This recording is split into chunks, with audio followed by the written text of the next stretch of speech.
Si vous cherchez une nouvelle télé pour moins de 1000 €, je pense que j'ai fait une mission d'utilité publique. J'ai testé 4 téléviseurs de grandes marques et ensemble, on va essayer de trouver la perle rare. On cherche la perle rare. On cherche La perle rare. Le protocole est simple. Avec Sylvain, l'expert TV de Frandroid, on a pris 4 mesures essentielles pour juger la qualité d'un téléviseur. Et ce n'est pas moi qui vais vous donner mon avis sur cette télé, ce sont les perles. On a récupéré 100 000 perles qu'on va répartir dans ces 4 tubes qui représentent les 4 téléviseurs. Alors pour commencer ce comparatif, mesurons la luminosité. On a donc fait passer les 4 téléviseurs sous notre sonde afin de récupérer les mesures. Alors ce qu'on a cherché, c'est la plus haute luminosité que peut atteindre le téléviseur dans le mode d'image HDR et Filmmaker. Alors ces mesures, on les calcule en candela par mètre carré. Ça vous parle peut-être pas beaucoup, alors je vous propose qu'on les transforme en perles. Je mets autant de perles que le téléviseur est lumineux. Pas grand chose. Oh, le TCL, il en a beaucoup, hein. Et pour Samsung, pas beaucoup. Clairement, je suis surpris, je m'attendais pas à de telles disparités pour des télés qui pourtant n'ont pas un prix si différent. Chez LG, on a récupéré un modèle de 55 pouces pour 999 €. Pour cette vidéo, on s'est concentré uniquement sur des modèles à moins de 1000 €. TCL, eux, propose un modèle à 799 € pour 55 pouces. Pourtant, il a une capacité lumineuse 3 fois supérieure. Chez Hisense, on a un modèle un peu moins cher, à 700 €, mais très intéressant, vous allez voir tout au long de cette vidéo. Et Samsung également nous propose un modèle, cette fois-ci par contre, 65 pouces à 700 €. Sachez qu'il existe aussi un modèle 55 pouces à 600 € et un modèle 75 pouces à 900 €. Donc chez Samsung, on peut avoir plus grand pour moins cher. Alors là, clairement, j'ai besoin d'explications. Comment peut-on avoir de tels écarts pour des prix qui sont finalement assez similaires?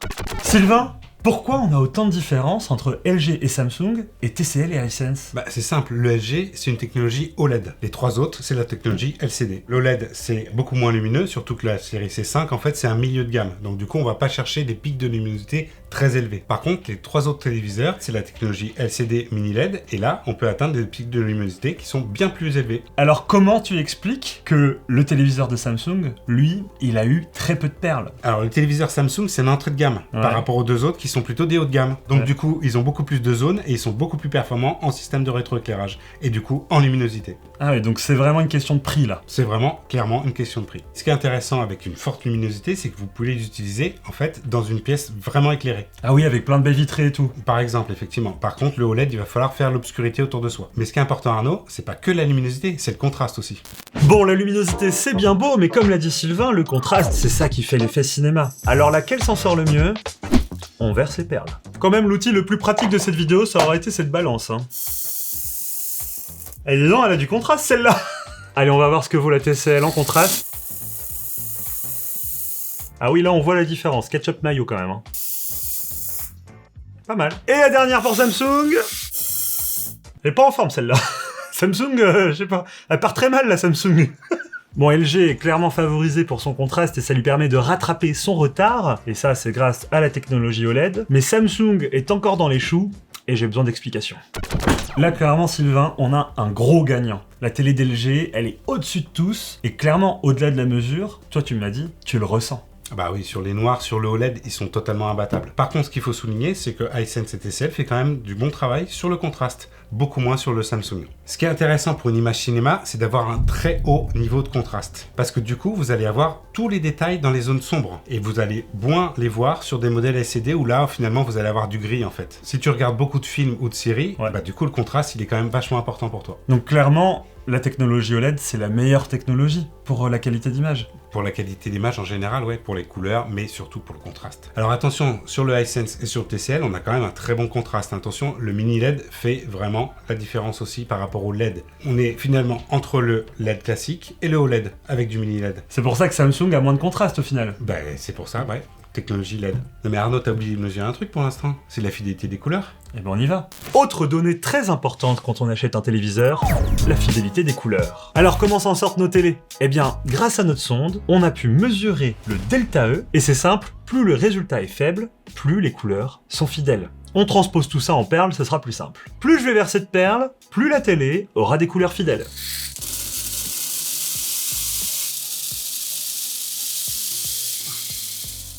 Ah oui! Ah oui! Messieurs, dames! Oh, il est très fidèle, lui. On va voir les autres comment ils se comportent. Allez, TCL, on y va.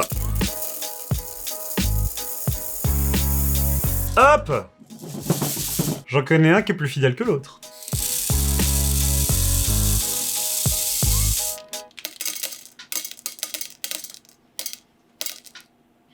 Voilà! Débrouille pas mal. Allez, on passe chez Samsung. On réaligne. Ça, c'est la partie la plus scientifique de cette vidéo, hein. C'est le réalignement. Faut avoir le geste. Bon, clairement, LG est au-dessus du lot. Samsung s'en sort pas si mal, finalement, sur cette partie-là, mais ça lui permet pas de rattraper sa hauteur en perles. Moi, ma grande question, c'est est-ce que vous, simple moldu des téléviseurs, vous verriez la différence entre la LG qui est très bien calibrée et peut-être ces deux-là qui le sont un peu moins? Alors, Sylvain, t'en penses quoi? Toi, tu la vois la différence, mais moi, est-ce que je la verrais? Oui, t'arriveras à la voir la différence. Parce qu'en fait, les 4 téléviseurs sont très bons. D'accord. Le meilleur, c'est quand même le LG, qui a une mesure qui est quand même folle, un 0,93 en delta E, alors que les autres sont légèrement en dessus. Par contre, on reste en dessous du 3, c'est le seuil en dessous duquel l'œil humain n'arrive pas à faire la différence entre la couleur affichée et la couleur demandée. Donc ils sont tous excellents, voilà. C'est juste que là, mes perles, ils montrent la disparité entre chaque téléviseur, mais vu qu'ils sont en dessous du 3, quelque part... On est pas mal, effectivement, mais le LG a quand même une sérieuse longueur d'avance. Alors du coup, ce qui est intéressant quand on a une excellente fidélité des couleurs, c'est que finalement, en fait, le téléviseur, il respecte exactement ce que veut le réalisateur. Donc du coup, les couleurs, elles vont pas être saturées, elles vont être naturelles, exactement ce que souhaite le réalisateur du film, encore une fois. Donc quelque part, c'est plus respectueux de l'œuvre, quoi. C'est complètement respectueux de l'œuvre. Et plus on a une valeur basse, en fait, mesurée sur les sondes, et mieux c'est. Donc le LG, clairement, il est bon là-dessus. Ouais. Bon, c'est bien beau tout ça, maintenant on commence à comprendre quel téléviseur produit la meilleure image, quoique, il faut savoir quel compromis on choisit. Mais il y a une dernière composante qui peut être importante si vous n'avez pas de barre de son chez vous. La qualité audio de ces téléviseurs, ça peut changer la donne, et peut-être vous faire économiser une barre de son. Alors comme d'hab, je sors la balance, ma carafe, et puis celle qui aura le plus de perles fait le meilleur son. Ah, commence à se remplir mes tubes. Elle est meilleure celle-là. Allez Hisense, surprends-nous. Waouh. Ah là, Hisense ils font fort. Bon Samsung là faut se rattraper sur l'audio hein. Oh non! Je suis mal pour Samsung. Bon, clairement, j'ai déjà une première analyse. Quand j'ai pris les télés en main, on voit clairement une différence de design. Le châssis du téléviseur est plus ou moins épais, et je suis certain que ça a un impact sur la qualité audio au final. Plus on a de la place, plus on peut mettre des gros haut-parleurs. Alors allons voir Sylvain pour savoir comment Hisense a réussi cette sorcellerie pour battre tout le monde. Clairement, Hisense sont au-dessus du lot. Sylvain, j'ai besoin d'une explication. C'est physique en fait. Dans l'audio, plus vous avez un appareil qui est épais et plus lourd, et meilleure la qualité de son est. Et du coup, vous avez 2 haut-parleurs, mais aussi un caisson de basse à l'arrière. Quand même, pour une puissance de 80 watts, c'est pas mal. Donc ça fait la différence par rapport aux autres. Tu l'entends? On l'entend clairement, ouais. Il est plus puissant, effectivement. Et du coup, les autres, en fait, ils ont des systèmes OK 2.1, sauf le Samsung qui est en 2.0, donc pas de caisson de basse. C'est le moins 10 ans. Ouais. C'est le quoi? Le moins 10 ans. Ah, je connais pas ce mot. Ben si. D'accord. L'écart générationnel en 2 phrases. Donc clairement, si quelqu'un achète le Hisense pour avoir le côté tout en un avec un bon audio, est-ce que on peut se dire qu'il se puisse passer d'une barre de son bas de gamme? Alors moi, à mon avis, je l'ai toujours donné dans les tests, dans les vidéos ou quoi que ce soit, il faut quand même rajouter une barre de son, clairement. Ah oui, même avec cette excellente partie audio? Ouais, complètement. Donc en fait, autant pas faire attention à l'audio. Alors si, parce qu'on n'a pas toujours les moyens d'acheter une barre de son. Mais c'est combien de barres de son le prix minimum? Ça commence à 150 €. 150 €? 150 C'est toujours mieux que ce que fera le Hisense? Toujours mieux que ce fera le Hisense. Ah oui, d'accord. Parce qu'on aura du volume, on aura des enceintes qui seront placées, etc. Okay. Ouais. Donc là, en fait, non mais le son c'est important. Si vous n'avez pas de barre de son, que si vous comptez pas en acheter, que ça rentre pas chez vous sur votre mode télé, par contre si vous comptez en acheter une, oubliez les perles qui représentent le son. Ouais, on peut dire ça effectivement. Ouais. Misez sur la qualité d'image. Hop, hop, hop, ne faites pas votre choix trop vite, puisqu'il y a d'autres paramètres que j'aimerais récompenser avec mes perles dorées. Clairement, Samsung n'est pas à la hauteur de ses autres téléviseurs, techniquement.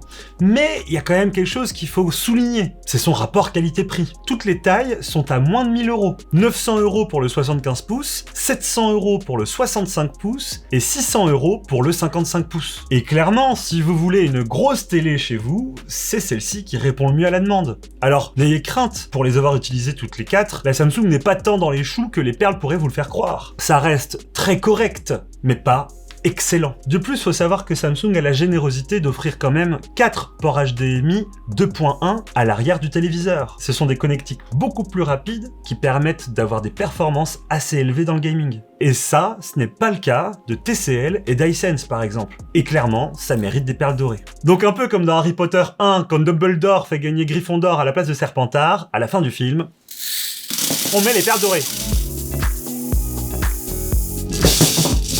Je vais aussi distribuer une bonne dose de perles dorées à LG. J'ai adoré manipuler cette télé. Le design avec la dalle fine et l'effet marbre à l'arrière m'a vraiment surpris. Niveau connectique, on est bien servi avec 4 HDMI 2.1. Et que dire de l'interface hyper fluide avec cette télécommande qui permet de faire un peu comme une Wiimote. On a un pointeur sur la télé et on peut se balader plus simplement grâce à ce pointeur dans les interfaces. Ça mérite quelques perles dorées, ça c'est clair. Et ça fait clairement de LG notre gagnant de ce comparatif. C'est avec ce téléviseur que vous aurez la meilleure qualité d'image. Mais attention, puisque iSense est un très bon deuxième. Avec sa superbe luminosité et son super système son, vous avez un téléviseur qui est très complet et que je vais recommander particulièrement aux personnes qui vont avoir une télé dans un salon très lumineux et qui vont la regarder de plein jour. Et ça, je le précise, parce que clairement, ça peut être un problème pour les utilisateurs de la télé LG. L'OLED est peu lumineux. Il faut le savoir. Et si vous avez des baies vitrées partout dans votre salon et que vous voulez allumer votre télé en pleine journée, clairement, vous serez mieux servi chez iSense. Alors, TCL n'est pas mauvais pour autant, mais elle coûte toujours 100 € de plus que le modèle d'iSense. Dommage. Et puis Samsung, vous l'aurez compris, c'est clairement la télé qu'on recommande le moins dans notre comparatif, si vous prenez la petite taille. Puisque si vous prenez un 75 pouces, là il n'y a pas d'équivalent, les modèles des tailles plus grandes des autres marques dépassent la barre des 1000 €. Samsung propose donc le meilleur rapport qualité-prix pour les grandes tailles. Alors voilà, j'espère que cette vidéo vous aura été utile pour vous décider. Petite précision tout de même, je me suis concentré sur des modèles à moins de 1000 €, puisque faut savoir qu'en France, le budget moyen dédié à un téléviseur, il est autour des 500 €. Donc clairement, si vous réussissez à atteindre ce budget pour avoir l'un de ces 4 téléviseurs, vous serez pas déçus. On a donc trouvé notre perle rare à moins de 1000 €, c'est le LG C5 en 55 pouces qui l'emporte.